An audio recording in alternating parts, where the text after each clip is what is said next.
All right, let's dive right into this explainer. Today, we're unpacking the hidden psychology behind people who just genuinely prefer to be completely alone. You know exactly the type I'm talking about, right? The folks who seamlessly skip weekend parties without a second thought, and let's be honest, feel this massive secret wave of relief when social plans get canceled. They can spend days in total isolation and come out the other side feeling completely at peace and totally recharged. Well, we're going to figure out exactly why that happens. So seriously, have you ever met someone who genuinely enjoys being completely by themselves? And I don't mean because they're depressed, and I definitely don't mean because they're lonely. I mean, they absolutely prefer it. Now, most people might look at these highly independent individuals and, judge them pretty quickly. But psychology actually reveals a much deeper, way more fascinating truth about this intense desire for isolation. It's really not what it looks like on the surface. Society really loves to slap labels on these folks, right? Calling them antisocial, or cold, or just distant. But the psychological truth? It's entirely different. Many people who crave intense solitude aren't actually running away from others at all. Actually, they're running towards safety. And that safety mechanism, it was built a long, long time ago, deep within their childhood. Now, if you're someone who prides yourself on being fiercely independent, like someone who absolutely refuses to ask for help even when you feel like you're literally drowning, pay really close attention as we peel back the layers here. Because that independence you wear like a medal, it might actually be a scar. It's a telltale sign of a past emotional wound that has kind of healed over into this rigid protective shield. To really wrap our heads around why a brain learns to prefer isolation, we have to look back at how a child's nervous system develops, specifically how it learns to believe that other people are emotionally safe. As kids, we're hardwired to learn this one fundamental lesson for survival. When we're scared or hurt, excited or confused, our natural instinct is to turn outward to a trusted caregiver. And if those needs are met with warmth, the brain registers a healthy rule. Connection brings comfort. But you have to wonder, what happens when that dynamic is completely broken? What happens when those emotional needs are instead met with what psychology calls the silent rejection? Just imagine a child whose crying is constantly silenced, or whose excitement is just met with cold indifference. Or worse, where asking for help leads to screaming, lecturing, or straight-up emotional abandonment. That healthy connection rule, it completely shatters. And honestly, that brings us right to the core wound.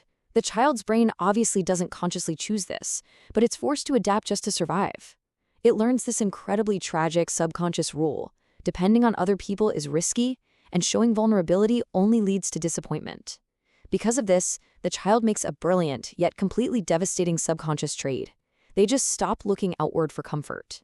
Instead, they turn entirely inward to soothe themselves. So fast forward maybe 15, 20, or even 30 years into adulthood, and this childhood adaptation looks like incredible success and strength to the outside world. I mean, people will constantly praise you for how self-sufficient you are. But psychology actually defines this as hyper-independence. It's essentially a trauma response, a highly developed defense mechanism designed to protect the adult from ever feeling the sharp pain of that childhood neglect again. You essentially become your own ultimate savior, simply because you learned early on that no one else would be. This trauma response actually manifests in 3 really distinct ways in everyday life. Let's walk through them, starting with the first one, the I got it syndrome. This is where you will literally break your back carrying heavy boxes or work 18 hours straight before you'd ever even dream of asking anyone for assistance. To a hyper-independent brain, asking for help feels like this terrifying admission of weakness, or like some dangerous burden you're suddenly placing on someone else. Which leads us perfectly into the second manifestation, the flawless wall.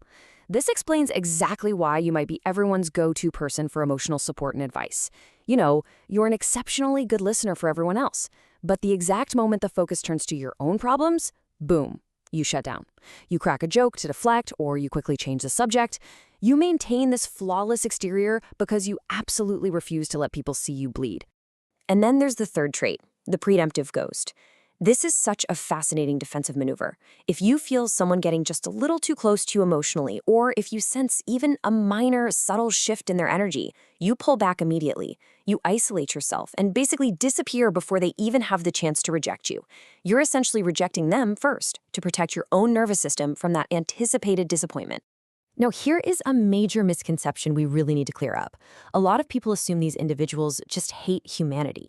But the truth? Many hyper-independent people absolutely love human connection and crave deep, soulful intimacy. The real issue is that interacting with unpredictable people requires an immense, completely exhausting amount of cognitive energy for a nervous system that grew up constantly decoding moods and scanning for judgment. So people equal unpredictable and demanding, while solitude equals predictable and safe. Solitude, on the other hand, demands absolutely nothing from you. An empty room, it doesn't judge you. A quiet house doesn't demand that you perform or force a smile or fix its complex problems. When you choose to be alone, your hypervigilant nervous system finally gets to step off the emotional battlefield. It finally gets to just put its weapons down and take a deep breath.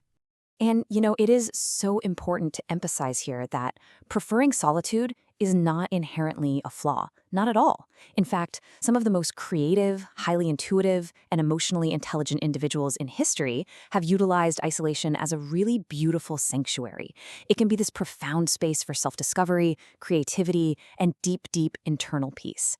Solitude itself is a wonderful tool when it's used intentionally. But as we wrap up this explainer, I want to leave you with one pretty provocative question to deeply reflect on in your own daily life. As you look at your own habits, I want you to ask yourself this. Are you staying alone because it truly energizes your soul and brings you peace? Or are you staying alone because somewhere deep down, letting people get close to you still feels incredibly dangerous? Are you choosing peace? Are you choosing hiding? The honest answer to that question? Well, that will tell you everything you need to know about the child you used to be and the adult you are still trying to become.